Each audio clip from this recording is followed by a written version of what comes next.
کی زندگی میں خود بخود دین آتا ہے نا؟ تو آپ صلی اللہ علیہ وسلم کو اللہ نے سراج منیرہ فرمایا، وہ چراغ جو اوروں کو منور کرے، اوروں کو روشن کرے۔ آپ صلی اللہ علیہ وسلم نے امت کی جو تربیت کی ہے وہ اس ترتیب سے کی ہے کہ ہر ایک دوسرے کو اس محنت میں لگانے والا تھا۔ حضرت ابو بکر رضی اللہ عنہ اگر اسلام لائے ہیں تو پہلے دن سے انہیں پتا تھا کہ میری زندگی کا مقصد کیا ہے۔ پہلے دن کی میں یعنی ان کو سمجھانے کی ضرورت نہیں ہوتی تھی کہ بھئی اس کے بعد تمہارا کیا کام ہوگا۔ ہر آدمی ایمان لاتے ہی سمجھ جاتا تھا کہ اس ایمان کی دعوت دینا میری ذمہ داری ہے۔ اب پہلے دن کی دعوت سے کیسے لوگ اسلام میں داخل ہوئے؟ پھر ایک ابو بکر رضی اللہ عنہ نہیں بلکہ جتنے صحابہ تھے ان میں سے جو بھی اسلام میں داخل ہوتا تھا، اسلام کی دعوت دینا ان کی زندگی کا مقصد ہوا کرتا تھا۔ اس کی وجہ کیا تھی؟ اس کی وجہ یہ تھی کہ حضور پاک علیہ الصلوۃ والسلام خود آپ صلی اللہ علیہ وسلم بھی جو ہے نا وہ دعوت دینے والے تھے۔ ایک جب جو ہے مثال کے طور ایک ماچس کی تیلی ہے نا، اس سے پہاڑ میں آگ لگ جاتی ہے تو دیکھتے ہی دیکھتے پورے کے پورے پہاڑ میں ایک نہیں پتہ نہیں کتنی جگہوں پر یہ آگ بکھر جاتی ہے۔ جیسے یہ تیزی سے پھیلتی ہے، اسی طریقے سے حضور صلی اللہ علیہ وسلم ان کی تربیت ایسی تھی کہ جو بھی اسلام میں داخل ہوتا تھا اسلام کی دعوت ان کی زندگی کا مقصد ہوا کرتا تھا۔ اور یہ سب سے اہم چیز ہے، اسی پر آپ صلی اللہ علیہ وسلم نے صحابہ کی تربیت کی تھی۔ آج میرے محترم دوستو، ہماری زندگی سے یہ چیز نکل گئی۔ ہم یہ سمجھتے ہیں، کرتے بھی ہیں کہ ماشاءاللہ بھئی نماز بھی پڑھ لیتے ہیں ہے نا، اور اس کے علاوہ باقی بھی اعمال کرتے ہیں، لیکن ان اعمال کی دعوت دینا یہ چیز نہیں ہوتی ہے نا۔ یہ جو تبلیغ کے کام میں ہم کہتے ہیں نا کہ بھی جو ہے نا وہ کم سے کم 2.5 گھنٹے فارغ کیے جائے، تو کس لیے فارغ کیے جائے؟ 2.5 گھنٹے دعوت کے لیے فارغ کیے جائے۔ کیوں فارغ کیے جائے؟ اس لیے کہ جو آدمی دعوت دے گا اس کا ایمان بنے گا۔ ایمان انسان کا دعوت کے بغیر نہیں بن سکتا، اور جب یہ دعوت یہ جو ایمان و یقین کے بولے گا، اس سے اس کی زندگی میں ایمانی کیفیات آئے گی، اس کے ذریعے سے اس کو اپنے دین پر چلنا آسان ہوگا۔ آپ صلی اللہ علیہ وسلم اس تربیت صحابہ کی تربیت اس ترتیب سے کر رہے تھے۔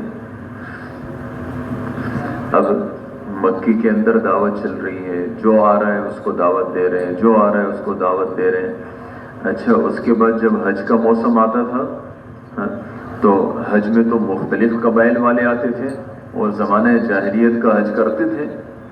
اب حضور پاک علیہ الصلوۃ والسلام کبھی ایک قبیلے کے پاس، کبھی دوسرے کے پاس، کبھی ایک کے پاس، کبھی دوسرے۔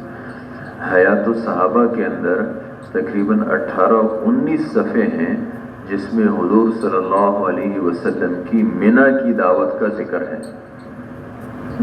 منی میں دعوت چل رہی ہے، حاجی جمع ہے منی کے میدان میں، اور وہاں حاجیوں میں دعوت چل رہی ہے۔